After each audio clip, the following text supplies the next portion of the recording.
Olá, bom dia, meus irmãos. Manhã de sexta-feira, manhã nublada, momento de reflexão, momento de pensar, de estudar, que eu gostaria de ler aqui, texto no livro de Atos, capítulo 17, que aliás foi o livro que nós estudamos com a igreja nas quartas-feiras, nosso estudo bíblico.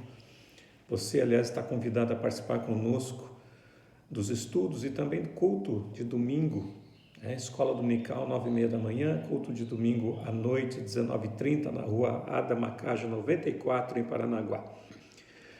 Texto de Atos, capítulo 17, versículo 32 a 34, diz assim: Quando ouviram falar de ressurreição de mortos, uns escarneceram e outros disseram: A respeito disso te ouviremos noutra ocasião. A esta altura, Paulo se retirou do meio deles.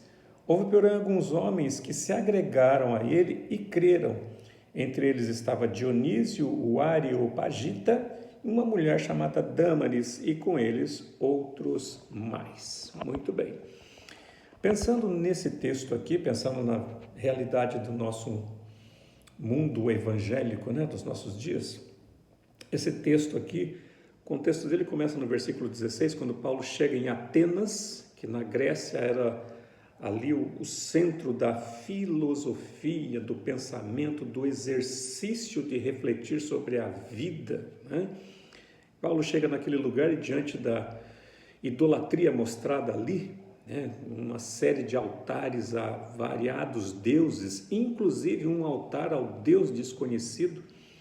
O texto vai dizer que Paulo ele se revoltava, A palavra revoltar só aparece mais uma vez aqui no Novo Testamento, lá na 1 Coríntios 13, 5, no sentido de se exasperar, de ficar com as emoções ali à flor da pele por ver tanta idolatria. Mas Paulo não se revolta de maneira a tentar ser violento, Ele quer expor as suas ideias, ele quer pregar, ele quer falar. E ele vai pregando, ele vai falando, ele vai falar sobre Jesus e ressurreição, que é o cerne da pregação da igreja primitiva. Pregavam alguém que consideravam que estava morto, mas que a igreja falava com convicção que estava vivo. Inclusive Paulo foi acusado disso, de falar que alguém que estava morto e agora está vivo. Esse era o cerne da pregação. Mas ele vai falando sobre isso, sobre Deus criando o mundo de maneira soberana, e ao final do versículo 32 a 34, que foi o que nós lemos, alguns ouvem ele falar sobre ressurreição e simplesmente dão as costas e vão embora, porque aquele discurso para eles era sem sentido algum. Mas no final vai dizer que pelo menos 2 pessoas se aproximaram, creram. Irmãos, o que você diria de um pregador dos nossos dias que, falando a uma grande multidão, apenas 2 pessoas se interessassem, continuassem ouvindo, crescem e fossem convertidas? Alguns mais, diz aqui, não citam-se quantos, mas talvez não fossem tantos assim. O que você diria? O que o mundo que nós vemos hoje e chamamos de mundo evangélico diria de um pregador desse? O que falaria de Paulo? Por que eu estou dizendo isso?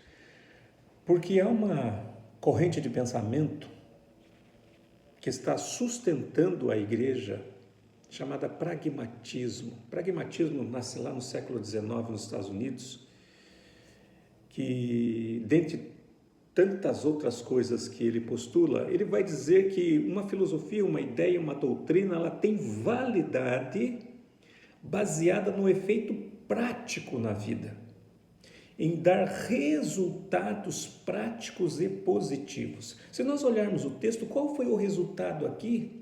Baseado no pragmatismo, nulo.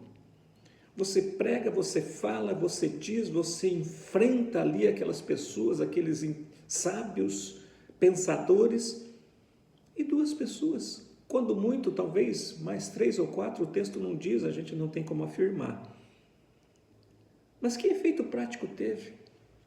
diante da ideia que nós temos hoje que multidões precisam afluir às igrejas, precisam encher os bancos das igrejas, e para que isso aconteça, é preciso fazer e agir de maneira que haja efeitos práticos, numéricos. É a numerolatria, como nós falamos para a igreja nos estudos. E muitos líderes e pastores se sentem pressionados a isso. Afinal de contas, do que adianta o senhor pregar domingo após domingo com fidelidade à palavra de Deus, se a igreja não está lotando de pessoas? E muitos ficam com invencionices, deixando a palavra fiel de lado, para que possam ser atraídas mais e mais pessoas. Como é que vivia a igreja primitiva? Primeira coisa, com fidelidade à palavra, com perseverança no ensino dos apóstolos, com comunhão simples, unida, junto, vivenciando problemas? Sim. Preconceitos? Sim. Má distribuição dos recursos da igreja? Sim, basta ver Atos capítulo 6. Mas o texto vai dizer que a igreja tinha paz por toda a Judeia, por toda a Galileia, Samaria, e Deus ia acrescentando. Irmãos, nós precisamos pensar sobre isso. Viver o Evangelho com alegria, com sinceridade, com simplicidade. Não tentar e buscar estratégias pragmáticas, mirabolantes, na ansiedade de encher bancos de igreja. Talvez Paulo fosse reprovado hoje em muitas igrejas que nós temos por aqui como pregador. Mas precisamos nos manter fiéis àquilo que o Senhor nos chamou, a viver de modo digno da soberana vocação. É Deus que vai transformar vidas através do Evangelho.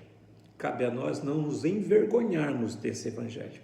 Cabe a nós continuarmos falando, apesar de todo o absurdo que possa parecer aos ouvidos do mundo, que aquele que dizem que estava morto está vivo e vive eternamente. Esse é Jesus Cristo. Esse é o nosso trabalho.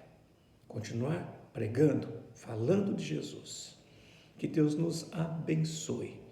Em nome de Jesus. É Deus que dá o crescimento. Jesus contou a parábola do semeador e disse: o semeador saiu a semear. Só isso. Que Deus nos abençoe. Que Deus abençoe a sua vida em nome de Jesus.